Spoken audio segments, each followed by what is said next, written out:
يا أيها الذين آمنوا اتقوا الله وقولوا قولا سديدا يصلح لكم أعمالكم ويغفر لكم ذنوبكم ومن يطع الله ورسوله فقد فاز فوزا عظيما. أما بعد فإن خير الحديث كتاب الله وخير الهدي هدي محمد صلى الله عليه وسلم وشر الأمور محدثاتها وكل محدثة بدعة وكل بدعة ضلالة وكل ضلالة في النار. أعوذ بالله من الشيطان الرجيم. بسم الله الرحمن الرحيم. لله ملك السماوات والأرض يخلق ما يشاء يهب لمن يشاء إناثا ويهب لمن يشاء الذكور أو يزوجهم ذكرانا وإناثا ويجعل من يشاء عقيما إنه عليم قدير. رب اشرح لي صدري ويسر لي أمري واحلل عقدة من لساني يفقهوا قولي. رب زدني علما سبحانك لا علم لنا إلا ما علمتنا إنك أنت العليم الحكيم.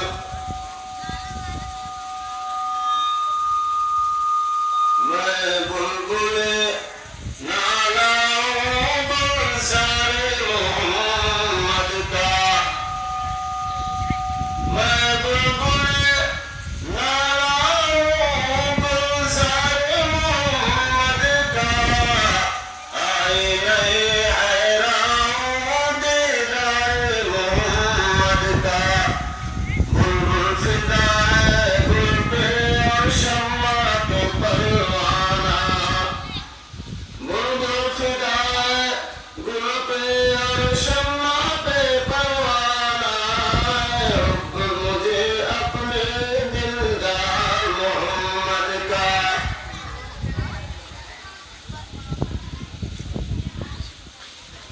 اسٹیج پر تشریف فرما معزز علماء کرام اور برادران اسلام، عزیز طلباء اور طالبات، خواتین ملت اسلامیہ، میری مائیں اور بہنیں،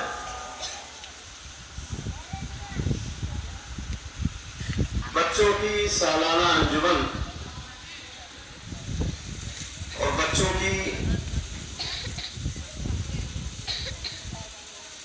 تقریروں کو سن کر کے خوشی لاحق ہوئی. یہ ہمارے نونہالان چھوٹے چھوٹے بچے دلجوئی کے ساتھ دینی تعلیم حاصل کرنے میں لگے ہوئے ہیں اور مبارکباد کے مستحق ہیں آپ حضرات، جنہوں نے اپنے ننھے منھے بچیوں کو مدرسہ میں ڈال رکھا ہے اور انہیں دینی تعلیمات سے آراستہ اور پیراستہ کر رہے ہیں. حقیقت یہی ہے کہ اگر ہم گارجین ہیں، بچوں کے سرپرست ہیں، بچوں کے والد اور ان کے پیرنٹس ہیں، تو ہمیں ہمیشہ یہ فکر دامنگیر رہنی چاہیے کہ اپنے بچے کو شکشا دیں، اپنے بچے کو پڑھائیں، اور اتنا پڑھائیں کہ اس کو عروج پر پہنچا دیں۔ لیکن پڑھائی کے ساتھ ساتھ یہ دھیان میں رہنا چاہیے کہ بچے کو ایسی تعلیم دے کہ جس تعلیم کو حاصل کر کے وہ دنیا میں بھی سرخرو رہے اور پھر اللہ کے یہاں جانے کے بعد بھی سرخروئی حاصل ہو۔ عام لوگوں کی طرح سے نہیں، عام ذہنوں کی طرح سے یہ نہیں سوچنا چاہیے کہ بچہ پیدا ہو، زمین پر آئے، دھرتی گرے، فوراً سوچنا شروع کر دے کہ ہاں بچے کو تو انجینئر بنا دینا ہے، کلکٹر بنا دینا ہے، آفیسر بنا دینا ہے، تاکہ یہ بہت سارا مال، بہت ساری دولت، بہت ساری پراپرٹی کا مالک بن جائے اور مال دنیا بھر سے سمیٹ کر کے لا کر کے والدین کو خوش کر دے، اقربا کو خوش کر دے۔ یہ ذہنیت نہیں ہونی چاہیے۔ ذہن یہ ہونا چاہیے ٹھیک ہے بچہ ہے، اس کو ایسی تعلیم دے کہ وہ خود بھی فائدہ اٹھائے، دوسروں کو اپنی تعلیم سے فائدہ پہنچائے، والدین کو فائدہ پہنچائے، پورے سماج کو فائدہ پہنچائے۔ لیکن یہ ملحوظ رہے کہ دنیا کے فائدے کے ساتھ ساتھ اس کی آخرت بگڑنے نہ پائے۔ اور ظاہر ہے مسلمانوں یہ چیز دینی تعلیم میں، میں نہیں کہتا ہوں کہ بچوں کو دنیاوی تعلیم نہ دلوائیے، بچوں کو دنیاوی تعلیم بھی دلوائیے، ضروری چیز ہے، لیکن پہلے دین سے آراستہ کر دیجیے، پہلے مدرسوں میں پڑھائیے، درجہ 5-6 تک کی تعلیم تو یہ ایک دم یقینی طور پر آپ مدرسوں میں دلوائیں، ورنہ یہی بچہ آپ کے لیے وہ والدین بن جائے گا، پکڑے جائیں گے۔ اللہ کے نبی صلی اللہ علیہ وسلم نے فرمایا کلکم راعٍ وکلکم مسئول عن رعیتہ، تم میں سے اپنی اپنی سطح پر ہر آدمی راعی ہے، چرواہا ہے، گارجین ہے، اور اس کو اللہ کے یہاں جواب دہ ہونا پڑے گا اپنے حساب سے۔ تو بہرحال بچوں کو دینی تعلیم ضرور دلائیں، اور آپ لوگ مبارکباد کے مستحق ہیں، یہاں کے ذمہ داران، یہاں کے اساتذہ، اللہ تعالیٰ ان کی خدمات کو قبول فرمائے۔ دیکھیے مسلسل جلسوں میں تقریریں کرنے کی وجہ سے آواز کٹ جاتی ہے،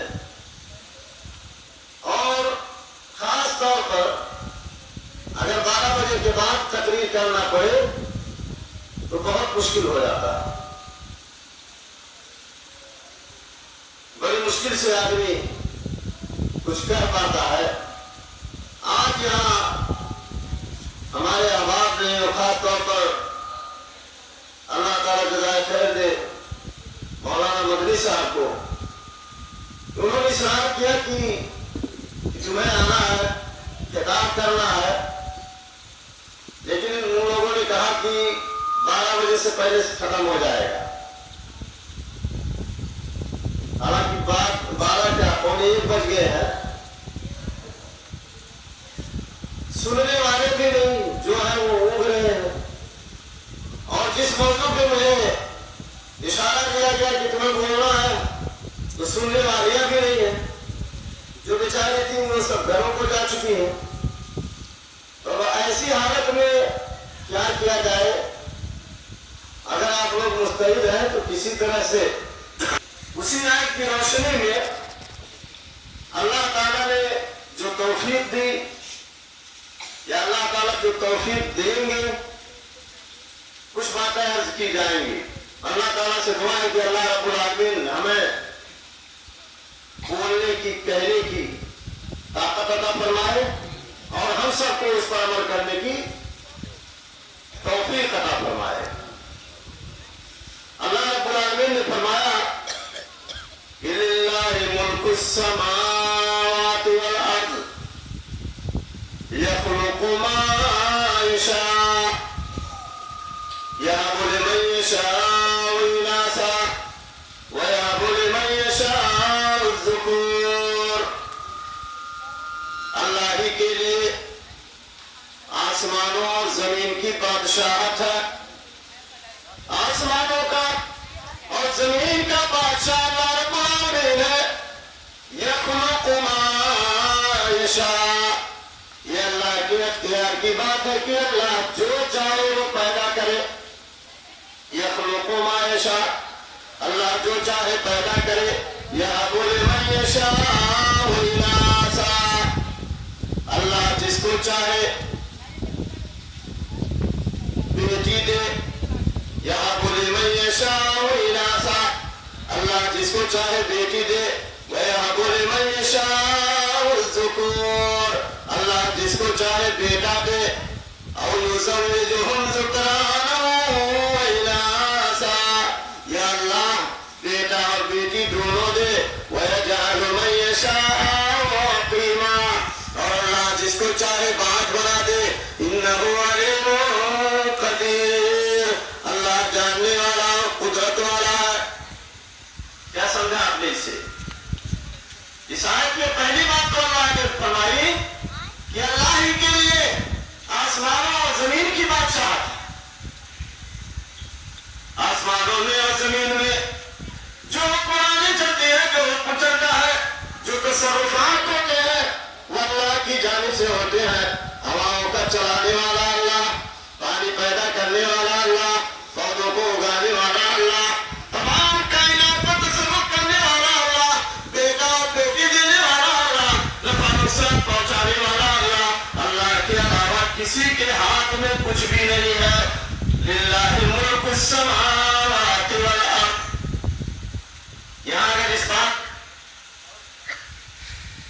پر گفتگو کی جائے تو موضوع دوسری طرف چلا جائے گا۔ آج بہت سارے مسلمان ہیں جو اللہ کے حق کو نہیں پہچانتے، جو اللہ کی قدر و منزلت کو نہیں پہچانتے، جو اللہ کے مقام و مرتبہ کو نہیں پہچانتے، جنہوں نے اپنے خالق کو حقیقی طور پر پہچانا نہیں، وہ لوگ کہتے ہیں کہ فلاں خطے پر فلاں قطب کی حکمرانی ہے، فلاں خطے پر غوث کی حکمرانی ہے، زمینوں پر ولیوں کی حکمرانی ہے۔ اس طرح کے دعوے کرتے ہیں، اس طرح کی باتیں کرتے ہیں، حالانکہ حکمرانی کسی کی نہیں، چلتی کسی کی نہیں، چلتی اگر تو صرف اللہ کی چلتی ہے، نہ کسی غوث کی، نہ کسی قطب کی، نہ کسی ولی کی، نہ کسی پیر کی، نہ کسی فقیر کی۔ للہ ملک السماوات والارض، اللہ ہی کے لیے آسمانوں اور زمین کی بادشاہت ہے۔ آگے اللہ نے فرمایا یخلق ما یشاء، اللہ جو چاہتا پیدا کرتا۔ دیکھیے اگر اللہ سے کوئی بڑا ہوتا تو اللہ یہ چیز نہیں کر پاتے، نہیں کہتے، لیکن اللہ سے بڑی کوئی طاقت ہے ہی نہیں ہے، اسی لیے کہا جاتا اللہ اکبر۔ اللہ اکبر کا کیا مطلب ہوتا ہے کہ اللہ سے بڑی کوئی شکتی، کوئی طاقت ہے ہی نہیں۔ اور اللہ کے بڑپنا کو اگر دیکھنا ہے تو اس سے پتہ لگائیے کہ اللہ رب العالمین نے زمین پیدا کیا، زمین سے اوپر آپ دیکھ رہے ہیں فضا ہے، خالی جگہ ہے، اور اس سے اوپر آسمان، اور وہ بھی صاف آسمان ہے۔ جتنا زمین سے اور وہ آسمان جو دکھائی دے رہا ہے، جتنا فاصلہ زمین سے آسمان کے درمیان، اتنے اس آسمان سے پھر دوسرے آسمان کے درمیان، پھر تیسرے آسمان کے درمیان اللہ نے پیدا کیا آسمانوں کو۔ اللہ رب العالمین نے اپنے رہنے کے لیے عرش بنایا، الرحمن علی العرش استویٰ۔ جب یہ آسمان نہیں تھا، یہ زمین نہیں تھی، یہ سیارے نہیں تھے دنیا کے اندر، کائنات میں سیارے موجود نہیں تھے، تو اللہ رب العالمین کا عرش پانی پر تھا۔ لیکن جب 6 دن میں اللہ رب العالمین نے آسمانوں کو اور زمین کو پیدا کیا تو اللہ نے فرمایا ثم استویٰ علی العرش، پھر اللہ عرش پر مستوی ہو گیا، عرش پر بلند ہو گیا۔ کہاں ہے؟ 7ویں آسمان کے اوپر.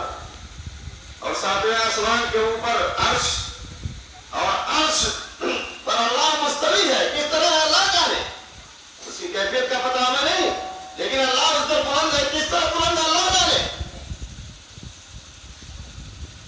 عرش ہے کرسی, کرسی جس پر اللہ کے قدم ہے. وسع کرسیہ السماوات والارض. آیت الکرسی کے اندر اللہ تعالیٰ نے فرمایا کہ وہ کرسی جس پر اللہ کے قدم ہے, وہ کرسی آسمان اور زمین سے زیادہ لمبی چوڑی ہے. تو پھر اللہ سے بات کون ہو سکتا؟ کوئی ہو سکتا؟ اسی لیے کہا جاتا ہے اللہ اکبر.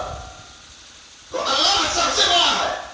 اللہ جو چاہے کوئی اعتراض نہیں کر سکتا. ہم کوئی کام کرے, آپ اعتراض کر سکتے ہو, اور لوگ اعتراض کر سکتے ہیں, لیکن اللہ رب العالمین جو چاہے کر سکتا ہے, اس پر اعتراض کرنے والا کوئی نہیں.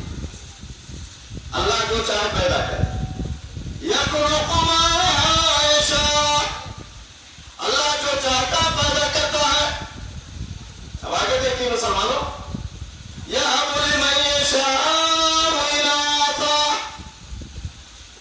اللہ جس کو چاہتا ہے بیٹی دیتا ہے, بیٹی دیتا ہے. یہب لمن یشاء اناثا. اللہ اکبر. پہلے زمانوں میں ہمارے نبی جناب محمد رسول اللہ صلی اللہ علیہ وسلم کی بعثت سے پہلے بھی لوگ بیٹیوں کی پیدائش کو بہت منحوس سمجھتے تھے. کسی کے گھر بیٹی پیدا ہو جاتی تھی تو لگتا تھا کہ بس اس کا ستیہ ناش ہو گیا,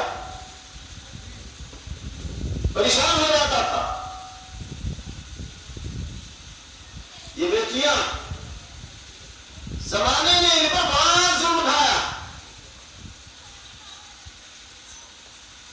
یہ کوئی نئی چیز نہیں, آج ان پر ظلم اٹھایا جا رہا. ہمارے نبی رحمت للعالمین جناب محمد رسول اللہ صلی اللہ علیہ وسلم کی بعثت سے پہلے, آپ کی نبوت سے پہلے ان بیٹیوں کو ستایا جا رہا تھا.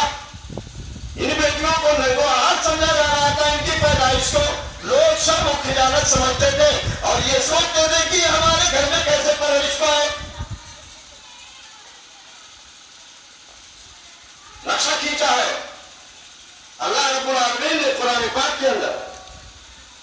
وَإِذَا بُشِّرَ أَحَدُهُم بِالْأُنثَىٰ ظَلَّ وَجْهُهُ مُسْوَدًّا وَهُوَ كَظِيمٌ يَتَوَارَىٰ مِنَ الْقَوْمِ مِن سُوءِ مَا بُشِّرَ بِهِ أَيُمْسِكُهُ عَلَىٰ هُونٍ أَمْ يَدُسُّهُ فِي التُّرَابِ أَلَا سَاءَ مَا يَحْكُمُونَ. زمین کے گھروں میں بچیوں کی پیدائش کی بشارت دی جاتی تھی اور کہا جاتا تھا کہ تمہارے گھر میں بچی کی ولادت ہوئی ہے, بچی پیدا ہوئی ہے. ظل وجهه مسودا وهو كظيم. تو آدمی کا چہرہ کالا بھبوکا ہو جاتا تھا اور وہ غصے سے لال پیلا ہو جاتا تھا کہ یہ کیا ہو گیا, یہ بچی میرے گھر میں کیسے آ گئی. ظل وجهه مسودا وهو كظيم. اور اسی پر بس نہیں, يتوارى من القوم من سوء ما بشر به. جو اس کو بشارت دی جاتی تھی, خوشخبری دی جاتی تھی, اس کو وہ برا سمجھ کر کے لوگوں سے چھپ چھپ کر کے بھاگتا تھا. کہیں کوئی دیکھ نہ لے میرا چہرہ, یہ بابو صاحب بڑا صاحب ان کے گھر بچی پیدا ہوئی, کوئی دیکھ نہ لے. يتوارى من القوم من سوء ما بشر به أيمسكه على هون. وہ سوچنے پر مجبور ہوتا تھا کہ ہزار رسوائیوں کے باوجود کیا اس کو اپنے گھر میں رکھے. ہم يدسه في التراب, یا لے جا کر کے کہیں زندہ درگور کر دے, کہیں زمین کے اندر گاڑ دے, پھاٹ دے, یہ سوچتا تھا. تو یہاں تک معاملہ تھا کہ بچیوں کو زندہ دفنا دیا جاتا تھا, درگور کیا جاتا تھا. سوندروی کے اندر ایک حدیث آئی ہے, اللہ کے نبی صلی اللہ علیہ وسلم کی مجلس لگی ہوئی تھی. پیارے نبی اپنے صحابہ آدمی آتے ہیں, ایک آدمی آتا ہے, وہ آدمی آتا ہے مجلس میں بیٹھ جاتا ہے, اس کا چہرہ پورا ہوا سا رہتا ہے, پریشان رہتا ہے, اس کے چہرے سے ہماری ہو رہی ہے. رحمت للعالمین جناب محمد رسول اللہ صلی اللہ علیہ وسلم کی نگاہ جب اس کے چہرے پر پڑتی ہے, اس صحابی کو دیکھتے ہیں, کہتے ہیں کہ بھلے آدمی تم چہرہ بنا کر کے بیٹھے ہو, تم تو محموم لگ رہے ہو, تم غمزدہ کیوں معلوم ہوتے ہو. اس آدمی نے کہا کہ نبی جناب محمد رسول اللہ صلی اللہ علیہ وسلم, یہ تو میری خوشی کا وقت ہے, میں مسلمان ہو کر کے آیا ہوں, میں نے اسلام قبول کر لیا ہے, مجھے خوش ہونا چاہیے, مجھے خوش رہنا چاہیے. لیکن اللہ کے حبیب رحمت للعالمین, میں نے زمانے جاہلیت میں اسلام لانے سے پہلے میں نے ایک ایسا جرم کر ڈالا ہے کہ جب اس جرم کو سوچتا ہوں تو پھر میری دنیا کالی ہو جاتی ہے, میری دنیا بدل جاتی ہے, میں پریشان ہو جاتا ہوں. اللہ کے نبی جناب محمد رسول اللہ صلی اللہ علیہ وسلم نے کہا ماجرا کیا ہے, وہ جرم کون سا ہے, کس جرم کا ارتکاب تم نے کیا ہے, ذرا بتاؤ تو صحیح. وہ صحابی اپنا واقعہ بیان کرنا شروع کر دیتے, کہتے ہیں اللہ کے نبی صلی اللہ علیہ وسلم میرے گھر میں بچی پیدا ہوئی, میرے گھر میں بچی کی ولادت ہوئی, وہ بچی دھیرے دھیرے جب بڑھنے لگی, وہ انگلیاں پکڑ کر کے چلنے لگی. اس کی ولادت سے لے کر کے اس وقت تک تو میں اس کو مرحوس ہی سمجھتا تھا, اور میں اس تار میں تھا کہ اس بچی کو اپنے گھر سے کیسے ختم کر دو, میرے گھر بچی نہ ہو, لوگ مجھے بچی کا باپ نہ کہیں, کہیں ایسا نہ ہو کہ یہ بچی بڑی ہو جائے گی تو مجھے کسی کو اپنا داماد بنانا پڑے گا. ان تمام رسوائیوں کو میں سوچتا رہا.